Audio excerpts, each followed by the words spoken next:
paso a la señora Verónica López, que es nuestro último invitado.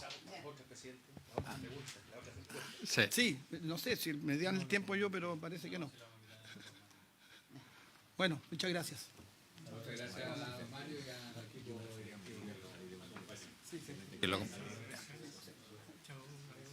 Chao, muchas gracias. La señora Verónica López, profesora titular de la Escuela de Psicología de la Pontificia Universidad Católica de Valparaíso, directora del Centro de Investigación para la Educación Inclusiva y del Programa de Apoyo a la Convivencia Escolar, PACES. La acompaña el doctor José Saúl Bravo, coordinador del área de incidencia en políticas públicas del Centro Inclusiva de la PUC. Le ofrecemos sin más la palabra a la señora Verónica.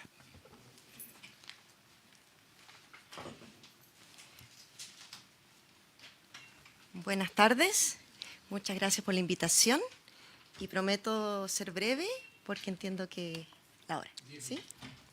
Ya me han presentado, yo dirijo el Centro de Investigación para la Educación Inclusiva, que es un centro de excelencia financiado por ANID. El tema que convoca a esta comisión forma parte de un debate que es académico y también es de la política educativa, que tiene que ver con cuáles son las perspectivas para afrontar y abordar la convivencia y la violencia en los establecimientos. Entonces, en el año 2018 hicimos un estudio sobre las políticas de convivencia en América Latina y encontramos que diferían en función de sus perspectivas. Acá lo que estamos hablando es, y escuchaba las intervenciones anteriores, cuál es la perspectiva que queremos, ¿no? Una perspectiva de seguridad, una perspectiva de democracia. Yo dirijo el diplomado en convivencia escolar de la Universidad Católica del Paraíso y este sábado nos conversaba una profesional de la educación que había conversado con estudiantes en Quilpué. Entonces decía, los estudiantes, para mejorar la situación de violencia, lo que están pidiendo es más participación. Ellos quieren más democracia, pero también quieren seguridad. Y en ese caso estaban de acuerdo con la revisión de las mochilas. La directora del liceo de Talca nos contaba en el pasillo que ella había hecho una votación y que los apoderados también y los estudiantes también estaban de acuerdo. Entonces, desde ese punto de vista uno dice, bueno, hay algo que aquí está pasando que se requiere, ¿sí? Entendemos eso. Pero por otra parte, no podemos tener establecimientos que tengan un nivel de intentos de expulsión o expulsión. Me contaba la directora, tenía en 2 años 90 situaciones en un liceo de 1000, son casi 10%. Entonces, la pregunta es cómo nosotros trabajamos, estudiantes, de 1000, eso. Por lo tanto, hay otras perspectivas, pero más al grano.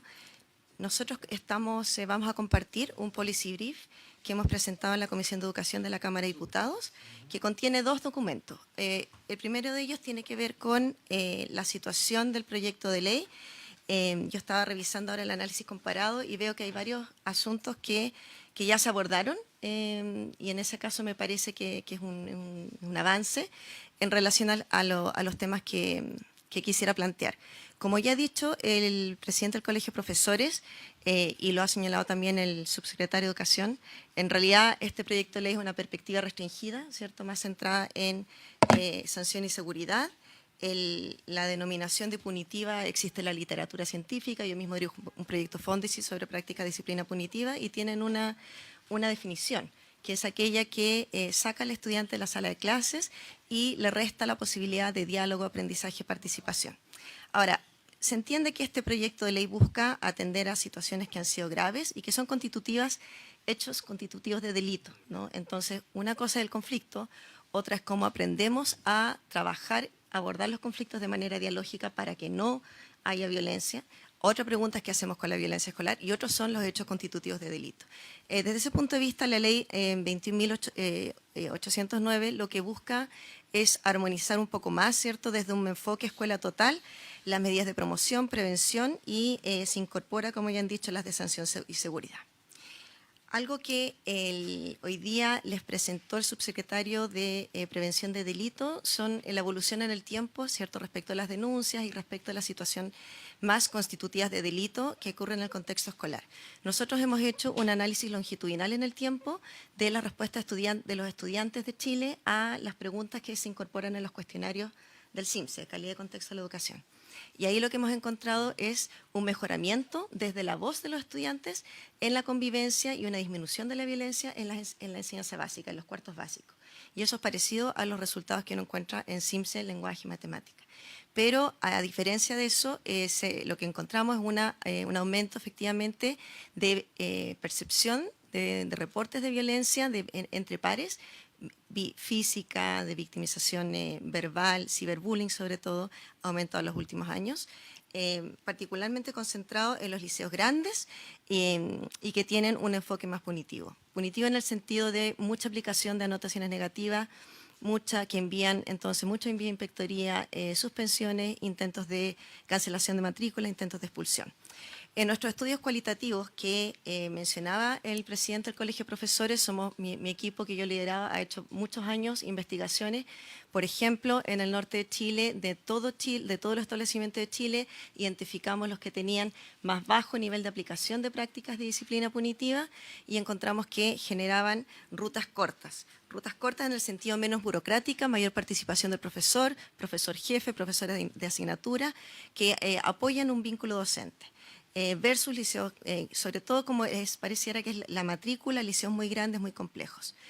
Ahora, los datos de la Superintendencia de Educación son importantes de considerar, en el sentido de que cuando se ha hecho el análisis de quiénes son los estudiantes expulsados por aula segura, por ejemplo, que hoy día en realidad se trata como cancelación de matrícula, sobre el 75% de ellos son varones, sobre el 77% de ellos son estudiantes prioritarios, es decir, corresponden a los niveles de pobreza del país que los hacen sujetos a categoría prioritarios por la ISEP. Muchos de ellos, sobre el 75%, tienen alta inasistencia, lo que llamamos inasistencia crónica, y además peor rendimiento que sus pares. Hay un 40% de ellos casi que estuvieron en pie, no necesariamente están en pie, pero estuvieron en el programa de integración escolar anteriormente. Y por lo tanto acá pareciera que les soltamos algo estamos haciendo, que está mejorando la situación de la enseñanza básica y no ha mejorado en la enseñanza media. Parece que necesitamos políticas diferenciadas. Y se entiende quizás que esta medida puede ser una de ellas. Pero es cierto también lo que señala el Colegio de Profesores y la evidencia es muy contundente al respecto, internacional y nacional. La sanción no genera aprendizaje y genera mayor violencia. Y efectivamente, cuando tú sí necesitas un marco de límites claros, normas claras, pero también necesitas generar muchísimos apoyos. Esos apoyos vienen fundamentalmente desde los profesores, es cierto. Hay programas que pueden apoyar y ahí sí hay evidencia en Chile de resultados positivos de la habilidades para la vida de Junaep y también del programa Convivir se aprende. Lo que nosotros sabemos es que las características de la expulsión en Chile han aumentado y que hay cierto tipo de perfil de los sancionados que genera una experiencia de inexclusión. Y acá quisiera contarles que el análisis longitudinal que hizo la Superintendencia del 2016 al 2024 respecto de las expulsiones señala que cada vez más son estudiantes que tienen más retraso. Esos estudiantes tienen un 30% de menor probabilidad de titulación oportuna y de ingreso a educación superior. Son 12 veces más casos de expulsión en los liceos emblemáticos que hablaba la representante de escuelas abiertas. Es una situación particular, efectivamente, y ahí siempre hay que tener cuidado porque no podemos legislar en relación a una situación que se concentra y que tiene características particulares. Hay una tesis doctoral del doctorado en que yo participo, de Javier Betancourt, ha realizado un análisis de los casos que van a la Corte de Apelaciones, es decir, apoderados que apelan y llegan a la Corte de Apelaciones, 151 casos de ellos, el 75% son varones, casi el 50% con diagnósticos de salud mental, el 66% vienen de colegios particulares subvencionados. ¿Y qué es lo que ellos apelan? La falta de proporcionalidad, la vulneración de un debido proceso y la falta, sobre un 72%, de medidas psicosociales o pedagógicas que finalmente no se le entregan. Entonces, es cierto que tenemos que tener una respuesta que sea educativa, porque hay un costo país de seguir lo que la literatura anglosajona llama el School to Prison Pipeline. Es decir, si no lo hacemos bien en el colegio, eso lo que genera es una trayectoria que va camino a la delincuencia. Y desde ese punto de vista hay un artículo particular en el proyecto de ley que es muy preocupante, que tiene que ver con la gratuidad, ¿no? Porque eso es generar mayor exclusión, y hay investigación internacional que así lo avala. Cuando en Estados Unidos le quitaron el Social Security a estudiantes, perdón, a jóvenes que habían sido ya sancionados por delito, eso no reduce la criminalidad, más bien la aumenta en un 20%. Por lo tanto, cerrar la puerta educativa a jóvenes de alta vulnerabilidad, no desaparece el problema de la seguridad, lo traslada a la calle y finalmente lo aumenta. Así lo señaló también la diputada Rincón. Por lo tanto, hay ciertos supuestos que la evidencia ha mostrado que no se condicen. Primero, que la disciplina punitiva no es objetiva, porque en realidad se aplica más a ciertos estudiantes, en el caso de Estados Unidos, a estudiantes afroamericanos, black, en el caso nuestro, estudiantes varones, con déficit atencional, más pobres que sus compañeros de curso. Y es cierto que medidas exclusivamente de tipo punitiva generan estigmatización del colegio en entornos más carcelarios. Pero también es cierto que necesitamos límites, ¿no? ¿Cuál es la estructura que nos va a permitir convivir en sociedad y que los estudiantes no sean expulsados y que no nos vayamos y que no generemos otra segregación más como la que se presentó hoy día?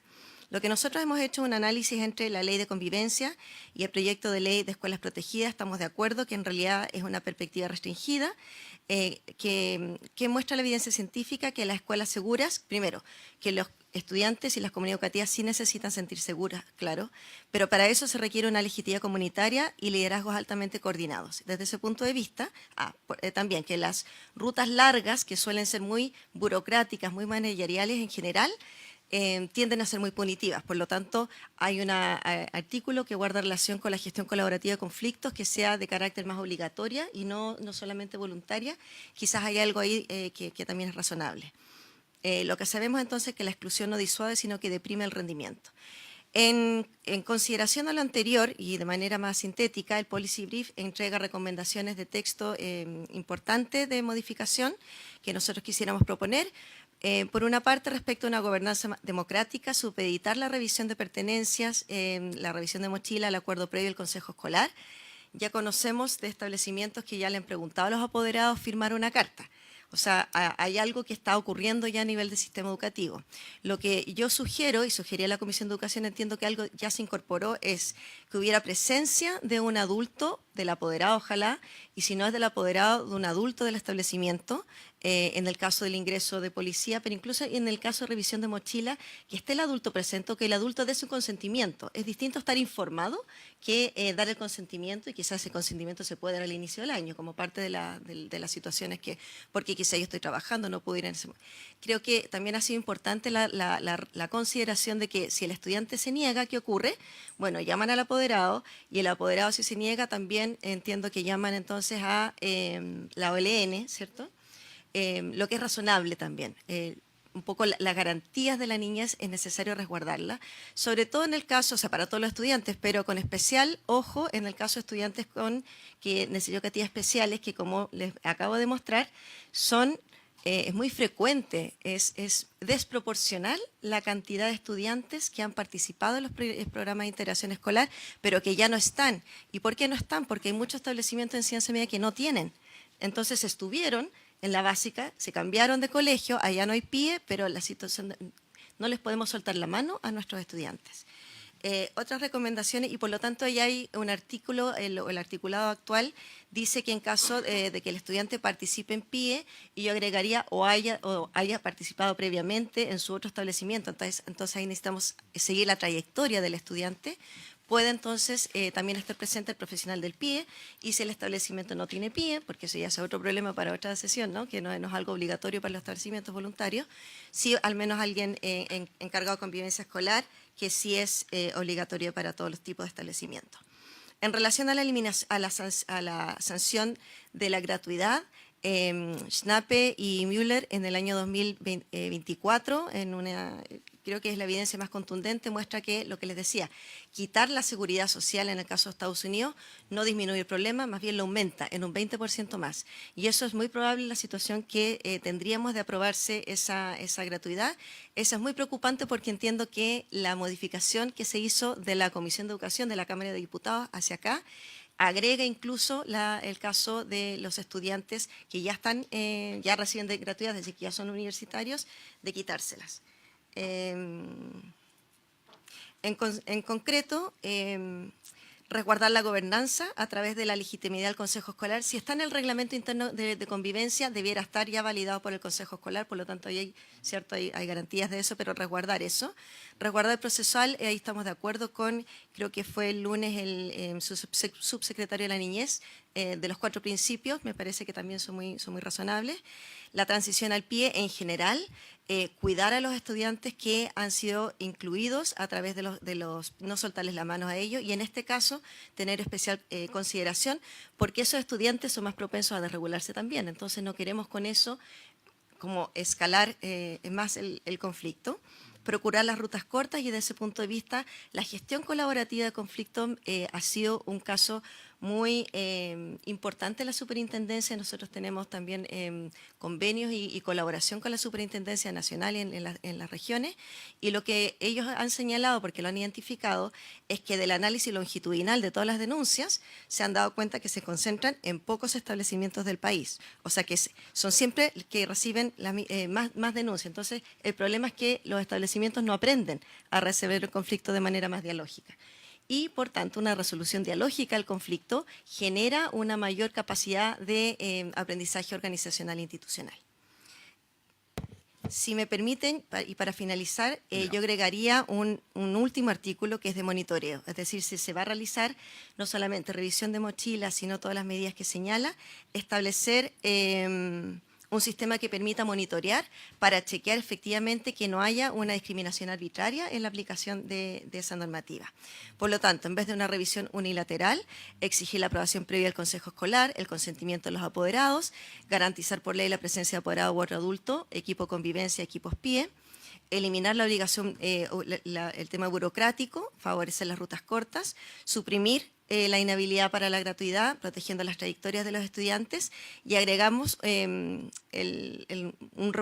mandatar un reporte anual de superintendencia de otro organismo desagregado por vulnerabilidad de pertenencia histórica al PIE. Es decir, no queremos generar más medidas que lleven a ciertos estudiantes a trayectorias ya no educativas, vitales, que son de delincuencia, porque con eso, en vez de resolver el problema, lo estamos agrandando ya no solo para el sector educación, sino también para el sector de desarrollo social, laboral, etcétera. Recordemos que la educación es un derecho, y es el derecho habilitante, en el sentido que si tú no tienes buena educación, eso te inhabilita y te pone en mayor riesgo para que no ocurran entonces los otros derechos sociales, como son, por ejemplo, el derecho al empleo, el derecho a una vida buena y una vida feliz. En conclusión, necesitamos una seguridad efectiva que no suelte la mano, que no abandone a nuestros estudiantes.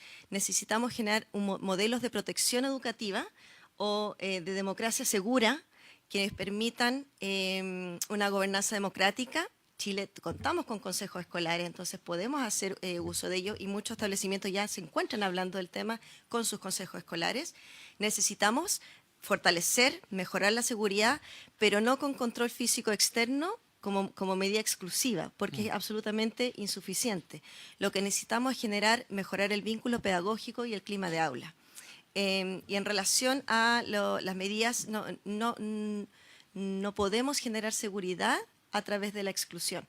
Lo que debemos hacer es asegurar los mecanismos de permanencia y de modificación de las conductas. Ahí hay un artículo que quedó, entiendo, que habla de el rol de los profesores y la idea de que los profesores puedan resolver el problema en aula de manera inmediata, y eso que está más o menos igual. en ese caso es importante que eso que haga el profesor tiene que estar de acuerdo al reglamento interno de convivencia que ya ha sido aprobado por el Consejo y obviamente de acuerdo a la ley, porque recordemos que todos tenemos sesgos culturales y un profesor podría discriminar arbitrariamente en caso, y eso hay que resguardarlo. Por lo tanto, hay una pregunta, hay un término que dice medidas que sean preventivas, que sean formativas, disciplinarias y correctivas. Y ahí nos preguntamos, tenemos una red de investigadores en convivencia escolar en Chile, ¿qué significa esto de lo correctivo? ¿Qué sería lo correctivo? Esa es una pregunta que quizás yo les quisiera plantear, porque ya preventivo y disciplinario es suficiente. Lo correctivo tiende a pensarse que es como el castigo, y ya como les he mostrado, la evidencia internacional y nacional muestra que el castigo de hecho no es un castigo porque no disminuye la probabilidad de que ocurra, de que disminuya el problema, más bien lo aumenta. Por lo tanto, en términos de psicología conductual, no es un castigo. Eso quisiera... Muchas gracias, Verónica. Ofrezco la palabra. Senador Mirosevich. Gracias, presidente. Bueno, saludar y agradecer a la doctora López. Quiero preguntarle muy brevemente, porque estamos contra el tiempo, pero me parece muy valiosa la evidencia que usted nos muestra de estos dos profesores norteamericanos respecto de que la inhabilidad de acceso a derechos sociales termina profundizando el problema porque esa persona se excluye y por lo tanto su trayectoria termina inclinándose mucho más hacia conductas antisociales, delictuales, lo que sea. Ya. De acuerdo. Pero este artículo, o sea, esta ley tiene dos elementos. Una es la inhabilidad perpetua respecto de no poder acceder a la gratuidad y otra es una suspensión de por 5 años, si no me falla la memoria. ¿Qué opina usted respecto de la suspensión? Gracias, presidente. Yo formo parte del Observatorio por Gracias. la Trayectoria Educativa, donde participa también la Universidad de Chile, la Alberto Hurtado. Y ahí lo que nosotros sabemos es que en la medida en que tú alteras la posibilidad de una trayectoria continua, por ejemplo, en Estados Unidos la evidencia muestra que cada suspensión de un estudiante pone en riesgo la probabilidad de titulación oportuna. En el caso de las expulsiones en Chile, sabemos que solo un 30% de los estudiantes expulsados por aula segura logra terminar su cuarto medio a tiempo. Y eso... Sí, y eso pone en riesgo entonces de ingreso a la educación superior. Si tú suspendes por 5 años, ese estudiante ya joven algo tiene que hacer en 5 años. Y lo más probable no va a ser ingresar a cualquier sistema de educación. Lo más probable va a ser que por falta de oportunidades, entonces va a ingresar a una forma de ganarse la vida, ¿se entiende? Que no sea lícita. Y entonces a los 5 años ya no va a querer entrar a la universidad porque ya está en otra, por decirlo coloquialmente. Gracias. Para cerrar, subsecretario Daniel Rodríguez. Gracias, presidente. Solo un punto parcial que es interesante que la profesora Verónica también expuso en la Cámara, y es interesante ver que hay varios puntos que ella señaló en su presentación en la Cámara que fueron recogidas en las indicaciones. Ella los detalló y algunas más. Y solo valorar ese comentario, independiente que podemos tener diferencias, obviamente, que son evidentes, pero también animar esa misma tendencia en esta comisión. Gracias, presidente. Muchas gracias, subsecretario. Habiéndose cumplido el objeto, se levanta la sesión.